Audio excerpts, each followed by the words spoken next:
أعوذ بالله من الشيطان الرجيم. بسم الله الرحمن الرحيم.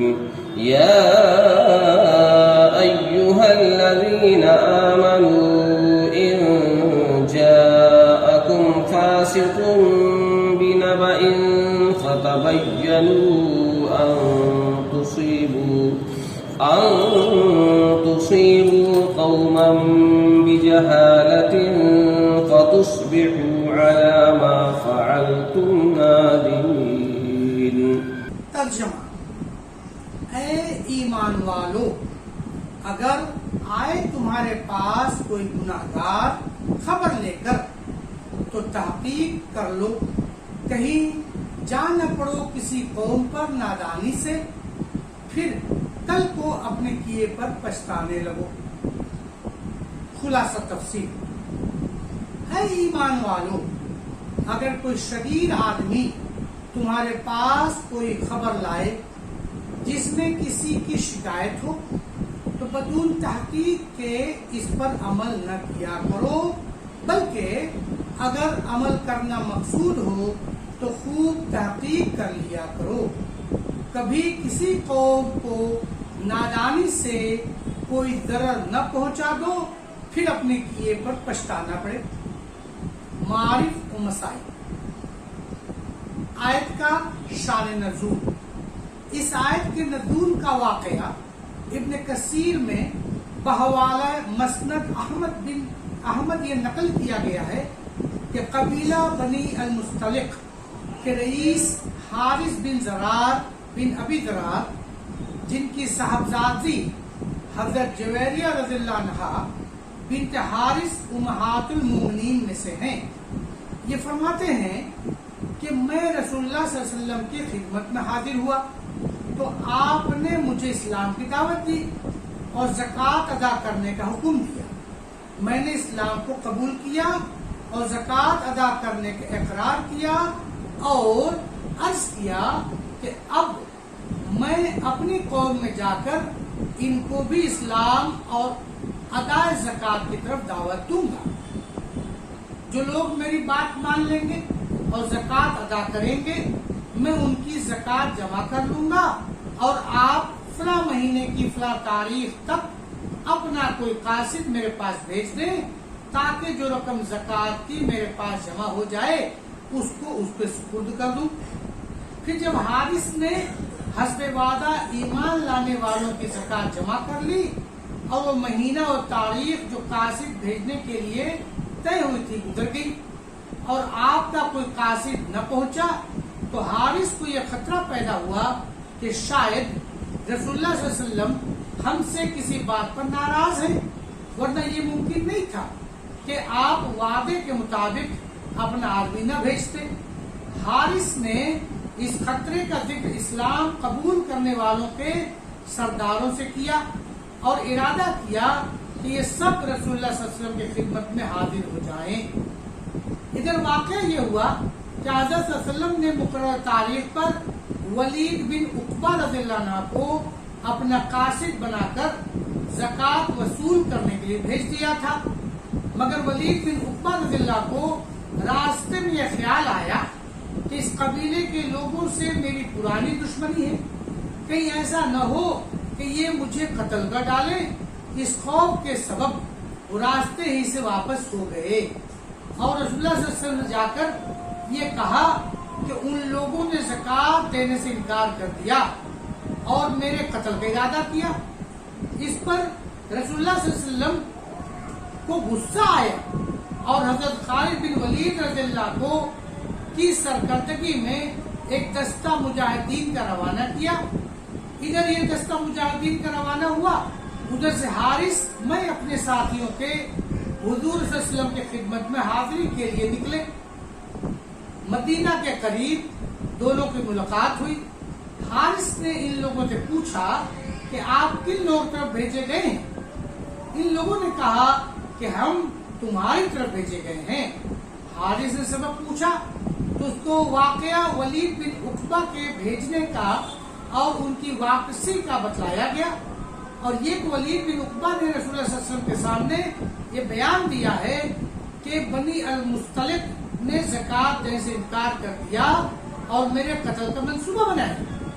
حارث نے سن کر کہا قسم ہے اس ذات کی جس نے محمد صلی اللہ علیہ وسلم کو رسول برحق بنا کر بھیجا ہے، میں نے تو ولید بن عقبہ کو دیکھا تک نہیں اور نہ وہ میرے پاس آئے۔ اس کے بعد حارث جب رسول اللہ صلی اللہ علیہ وسلم کی خدمت میں حاضر ہوئے تو آپ نے فرمایا کہ کیا تم نے زکوٰۃ دینے سے انکار کیا اور میرے قاصد کو قتل کرنے کا ارادہ کیا تھا؟ حارث نے کہا کہ ہرگز نہیں، قسم اس ذات کی جس نے آپ کو پیغام حق دے کر بھیجا ہے، نہ وہ میرے پاس آئے نہ میں نے ان کو دیکھا۔ پھر جب وقت مقررہ وقت پر آپ کا قاصد نہ پہنچا تو مجھے خطرہ ہوا کہ شاید مجھ سے کوئی قصور ہوا جس پر حضور ناراض ہوئے، اس لیے میں حاضر خدمت ہوا۔ حارث رضی اللہ فرماتے ہیں کہ اس پر یہ سورہ حجرات کی آیت نازل ہوئی۔ بہوالا ابن کثیر اور بعض روایت میں ہے کہ ولید بن عقبہ حزب الحکم نبی المصطلق میں پہنچے۔ اس قبیلے کے لوگوں کو چونکہ یہ معلوم تھا کہ اس تاریخ پر حضور صلی اللہ علیہ وسلم کا قاصد آئے گا، یہ تعظیماً بستی کے باہر نکلے کہ ان کا استقبال کریں۔ ولید بن عقبہ کو شبہ ہو گیا کہ شاید پرانی دشمنی کی وجہ سے مجھے قتل کرنے آئے ہیں، یہی سے واپس ہو گئے اور جا کر حضور صلی اللہ علیہ وسلم سے اپنے گمان کے مطابق یہ عرض کر دیا تو لوگ زکوٰۃ دینے کے لیے تیار نہیں بلکہ میرے قتل کے گھر پہ ہوئے۔ اس پر حضرت صلی اللہ علیہ وسلم نے حضرت خالد بن ولید کو بھیجا اور ہدایت فرمائی کہ خوب تحقیق کر لیں، اس کے بعد کوئی اقدام کریں۔ خالد بن ولید نے بستی سے باہر رات کو پہنچ کر قیام کیا اور تحقیق حال کے لیے چند آدمی بطور جاسوس کے خفیہ بھیج دیے۔ ان لوگوں نے آ کر خبر دی کہ سب لوگ اسلام اور ایمان پر قائم، نماز اور زکوٰۃ کے پابند ہیں اور کوئی بات خلاف اسلام نہیں پائی گئی۔ خالد بن ولید نے واپس آ کر حضرت صلی اللہ علیہ وسلم کو یہ سارا واقعہ بتلایا۔ اس پر یہ آیت نازل ہوئی۔ بہوال ابن کثیر متعدد روایات کے خلاصہ ہے۔ اس آیت کے یہ ثابت ہوا کہ کوئی شریر فاسق آدمی اگر کسی شخص یا قوم کی شکایت کرے، ان پر کوئی الزام لگائے تو اس کی خبر یا شہادت پر بغیر مکمل تحقیق کے عمل کرنا جائز نہیں۔ ایک اہم سوال و جواب متعلقہ عدالت صاحب، اس آیت کا ولید بن عقبہ رضی اللہ عنہ کے متعلق نازل ہونا صحیح روایات سے ثابت ہے اور آیت میں ان کو فاسق کہا گیا ہے۔ اس سے بظاہر یہ معلوم ہوتا ہے کہ صحابہ رضی اللہ میں کوئی فاسق بھی ہو سکتا ہے اور یہ اس مسلمہ اور متفق علیہ ضابطے کے خلاف ہے کہ الصحابۃ کلہم عدوون، یعنی صحابہ کرام سب کے سب سقا ہیں، ان کی کسی خبر و شہادت پر کوئی گرفت نہیں کی جا سکتی۔ علامہ آلوسی نے روح المعانی میں فرمایا کہ اس معاملے میں حق بات وہ ہے جس کی طرف جمہور علماء گئے ہیں کہ صحابہ کرام معصوم نہیں، ان پر گناہ کبیرہ بھی سرزد ہو سکتا ہے جو فسق ہے اور اس گناہ کی وقت ان کو ساتھ وہی معاملہ کیا جائے گا جس کے وہ مستحق ہیں، یعنی شرعی سزا جاری کی جائے گی، اور اگر کذاب ثابت ہوا تو ان کی خبر و شہادت رد کی جائے گی۔ لیکن عقیدہ اہل سنت والجماعت کا نصوص قرآن و سنت کی بنا پر یہ ہے کہ صحابے سے گناہ تو ہو سکتا ہے مگر کوئی صحابہ ایسا نہیں جو گناہ سے توبہ کر کے پاک نہ ہو گیا ہو۔ قرآن کریم نے الاطلاق ان کے بارے میں اللہ تعالیٰ کی رضا کا فیصلہ صادر فرما دیا، رضی اللہ عنہم ورضوا عنہ، ان کے بارے میں اللہ تعالیٰ کی رضا کا فیصلہ صادر فرما دیا ہے، اور رضا الہی گناہوں کی معافی کے بغیر نہیں ہوتی، جیسے قاضی ابو الیعلی نے فرمایا کہ رضا اللہ تعالیٰ کی ایک صفت قدیمہ ہے، وہ اپنی رضا کا اعلان صرف اسی کے لیے فرماتے ہیں جن کے متعلق وہ جانتے ہیں، کہ ان کی وفات موجبات رضا پر ہوگی۔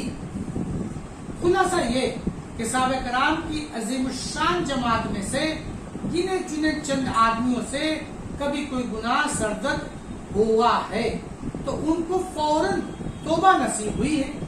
حق تعالیٰ نے ان کو رسول کریم صلی اللہ علیہ وسلم کی صحبت کی برکت سے ایسا بنا دیا تھا کہ شریعت ان کی طبیعت بن گئی تھی۔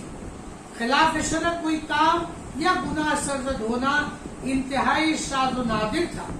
ان کے اعمال صالحہ نبی کریم صلی اللہ علیہ وسلم اور اسلام پر اپنی جانیں قربان کرنا اور ہر کام میں اللہ تعالیٰ اور اس رسول صلی اللہ علیہ وسلم کے اتباع کو وظیفہ زندگی بنانا اور اس کے لیے ایسے مجاہدات کرنا جس کی نظیر پچھلی امتوں میں نہیں ملتی، ان بے شمار اعمال صالحہ اور فضائل و کمالات کے مقابلے میں عمر بھر میں کسی گناہ کا سرزد ہو جانا اس کو خود ہی کل عدم کر دیتا ہے۔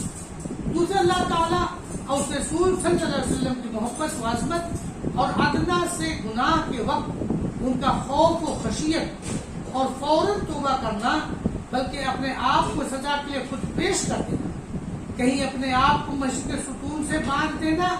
وآخر دعوانا ان الحمدللہ رب العالمین۔ السلام علیکم ورحمۃ اللہ وبرکاتہ۔ Subscribe now and press the bell icon. Never miss an update.